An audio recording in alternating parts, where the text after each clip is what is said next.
Berikutnya, apa boleh sholat tahiyatul masjid di musola? Kemudian mohon dijelaskan pula pengertian surat Al-Baqarah ayat 187. Sholat tahiyatul masjid di musola, kita perlu tahu dulu ya. Kalau zaman Nabi dulu, yang namanya musola itu tanah lapang yang luas, yang digunakan untuk sholat Idul Fitri dan sholat Idul Adha. Kalau di zaman Nabi loh ya, yang disebut musola itu tanah lapang yang luas, yang digunakan untuk sholat Id dan sholat Idul Fitri dan maupun sholat Idul Adha. Nah kalau di Indonesia ini yang kita tahu musola itu biasanya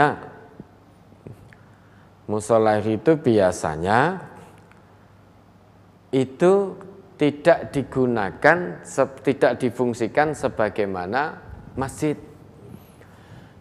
Namun jika musola itu difungsikan, artinya di situ digunakan sholat 5 waktu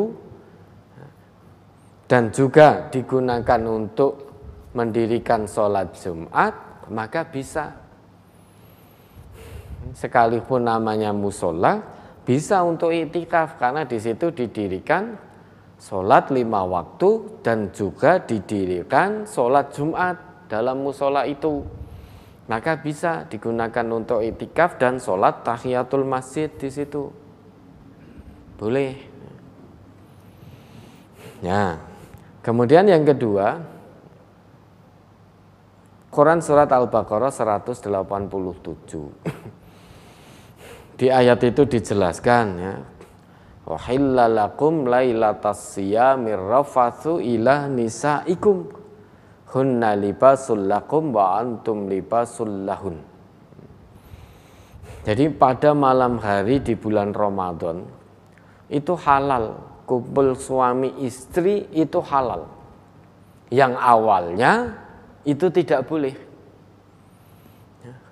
Yang awalnya tidak boleh. Namun setelah turun ayat ini, turun ayat alimallah dan seterusnya itu, maka berkumpul suami istri pada malam hari bulan Ramadan itu halal.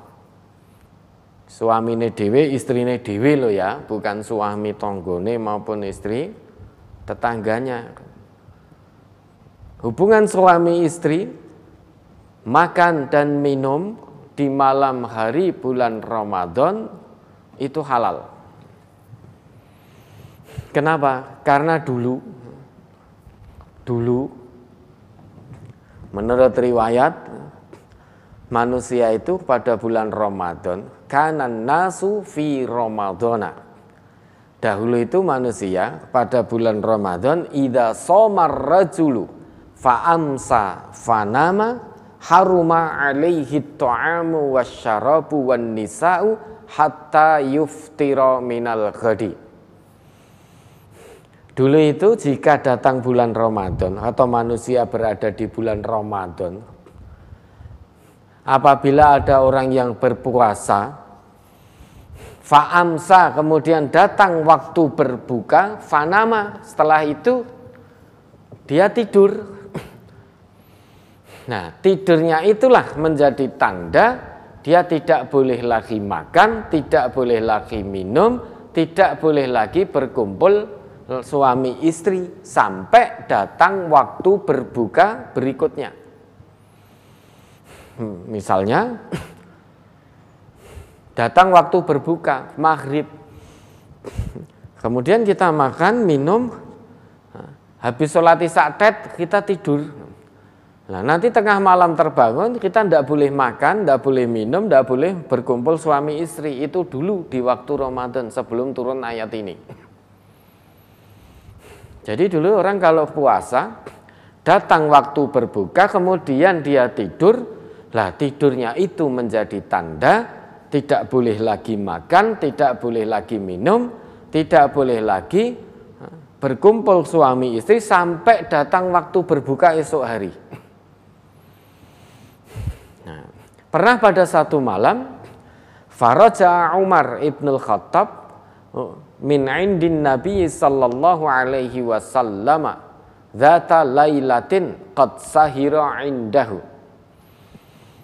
Pada suatu malam Umar bin Khattab pulang dari sisi Nabi setelah berbincang-bincang dengan Nabi pada satu malam.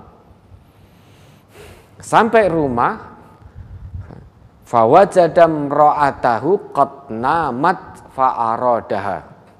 Umar bin Khattab mendapati istrinya sudah tidur, sedangkan Umar ingin mengumpulinya. Lantas Umar membangunkan istrinya. Ketika istrinya dibangunkan, istrinya berkata, faqalat inni qad nimtu. Sesungguhnya aku sudah tidur. Karena sudah tidur maka istrinya tidak boleh makan, tidak boleh minum, tidak boleh berkumpul suami istri. Nah, Umar menjawab, manim tuh, tetapi aku belum tidur. Karena Umar belum tidur maka Umar masih boleh makan, boleh minum, dan boleh berkumpul suami istri. Summa waqa'a biha. Kemudian Umar mengumpuli istrinya. Wa sana'a Ka'ab bin Malik misla dzalika. Dan Ka'ab bin Malik juga melakukan hal yang demikian. Istrinya sudah tidur, dibangunkan, kemudian untuk diajak kumpul suami istri. Padahal syariatnya dulu sebelum turun ayat ini, kalau Ramadan orang berpuasa, datang waktu berbuka,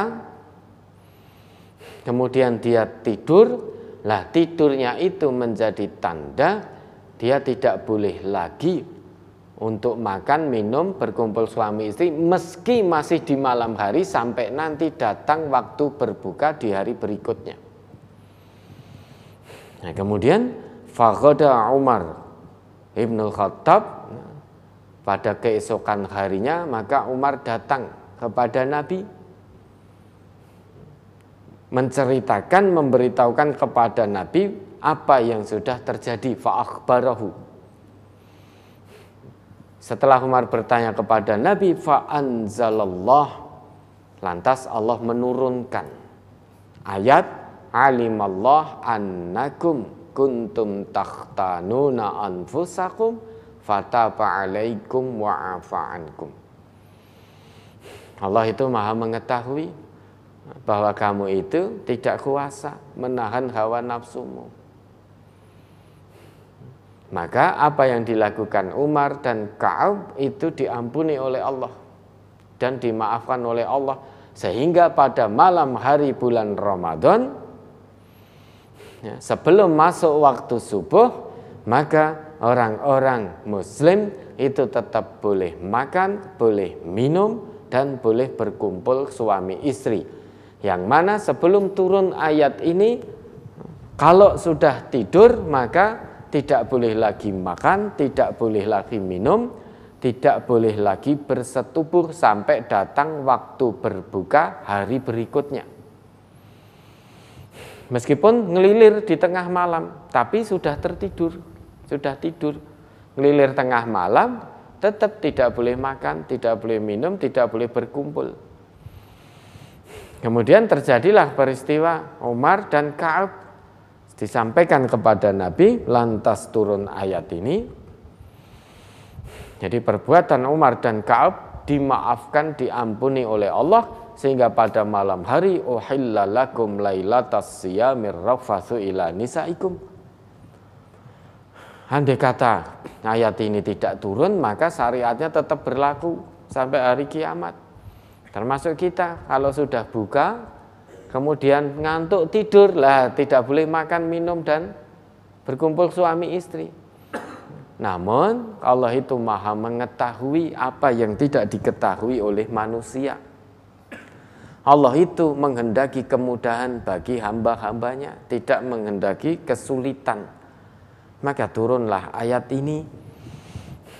Maka pada malam hari, wa kulu washrobu hatta yatabayyana lakumul khaitul abyadu minal khaitil aswadi minal fajr. summa atimmus siyam ilal lail wala tubashiruhunna wa antum aqifuna fil masajid. Makanlah, minumlah, kumpulilah, berkumpullah suami istri sampai hatta yatabayyana lakumul khaitul abyadu minal khaitil aswadi minal fajr. Sampai terang, sampai jelas benang putih dari benang hitam.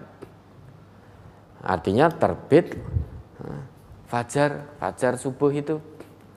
Batasnya di situ. Kalau sudah masuk waktu subuh, atimmus siyama ilal lail. Sempurnakan puasamu sampai malam hari. Namun demikian, jika kamu sedang beriktikaf, meski itu pada waktu malam, wala tubashiruhunna wa antum aqifuna fil masajid. Meski halal hubungan suami istri di malam hari bulan Ramadan, namun jika kamu fokus iktikaf, ingin mendapatkan kebaikan iktikaf di sisi Allah, tahan dulu. Kita jangan pernah bertanya dan jangan pernah berpikir, loh, hubungan suami istri kan di malam hari bulan Ramadan halal. Sedangkan hubungan suami istri itu kan mendapatkan kebaikan di sisi Allah, satu ibadah. Kenapa kalau sedang iktikaf kita dilarang? Ketahuilah, berarti ini pahala iktikaf lebih besar daripada berhubungan suami istri. Meski hubungan suami istri itu juga sebagai bentuk ibadah, namun pahalanya lebih besar iktikaf. Terbukti karena ini ada larangan, wala tubashiruhunna wa antum aqifuna fil masajid. Jangan kamu kumpuli istri-istrimu sedang kamu fokus iktikaf dalam masjid. Ini berarti dalam kondisi ini pahala iktikaf lebih utama daripada berkumpul suami istri. Nah, kalau saudara sedang iktikaf kemudian nggak tahan pulang ke rumah kumpul dengan istrinya, kembali lagi ke tempat iktikaf, itu iktikafnya sudah batal sudah. Iktikafnya sudah batal karena minimal iktikaf itu 1 malam sampai sholat subuh. Ya, mudah-mudahan dipahami. Ada lagi?